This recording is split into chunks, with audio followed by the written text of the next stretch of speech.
Hindi cinema के मशहूर अदीब और शायर जावेद अख्तर को कौन नहीं जानता। जावेद अख्तर आज अपनी 79वीं सालगिरह मना रहे हैं।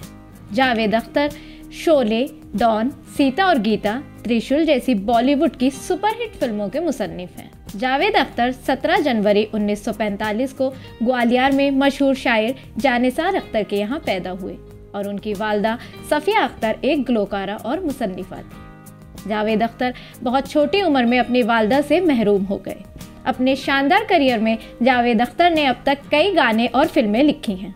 आज उनकी सालगिरह के मौके पर हम आपको उनकी ज़िंदगी के बारे में कुछ दिलचस्प बातें बताने जा रहे हैं। जावेद अख्तर की आज सालगिरह है। जावेद अख्तर फिल्म इंडस्ट्री की जानी पहचानी शख्सियत हैं। स्क्रीन राइटर और गीतकार के तौर पर उन्होंने हिंदी फिल्म इंडस्ट्री में अपनी एक अलग पहचान बनाई है। उनकी ज़िंदगी इतनी आसान नहीं थी, उसे आगे बढ़ाने के लिए उन्हें बहुत जद्दोजहद करनी पड़ी।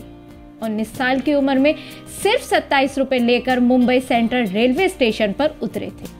आंखों में बड़े बड़े ख्वाब लिए जावेद अख्तर ने ज़िंदगी में कभी हिम्मत नहीं हारी। वो 4 दिन तक बगैर खाए पिए रहे थे। आपको बता दें कि जावेद अख्तर बचपन से ही शानदार लिखते थे।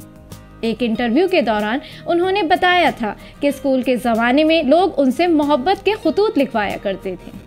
वो ऐसे लोगों को भी मोहब्बत के ख़त लिखते थे जिन्हें वो जानते तक नहीं थे। जावेद अख्तर की पहली शादी हनी ईरानी से हुई थी। चंद साल बाद उनकी पहली मुलाकात शबाना आज़मी से उस वक्त हुई जब जावेद अख्तर शबाना के वालिद कैफ़ी आज़मी के घर शेर सुनाने जाते थे। जावेद अख्तर को शबाना आज़मी का फ़न बहुत पसंद था। अक्सर मुलाकातों के बाद दोनों को एक दूसरे से प्यार हो गया, लेकिन जब शादी की बात आई तो शबाना की वालदा इस शादी पर राज़ी नहीं हुई क्योंकि जावेद अख्तर पहले से ही शादीशुदा थे। ताहम शबाना आज़मी से उनकी शादी से कबल जावेद और ईरानी में तलाक हो गई थी। जावेद अख्तर ने 6 साल रिश्ते में रहने के बाद 1984 में शबाना आज़मी से शादी की। जावेद अख्तर को साहित्य अकेडमी, पद्मश्री, पद्म भूषण जैसे एजाज़ात से नवाजा जा चुका है। यही नहीं, उन्हें उनके गानों और मज़ामीन के लिए नेशनल अवार्ड से भी नवाजा जा चुका है।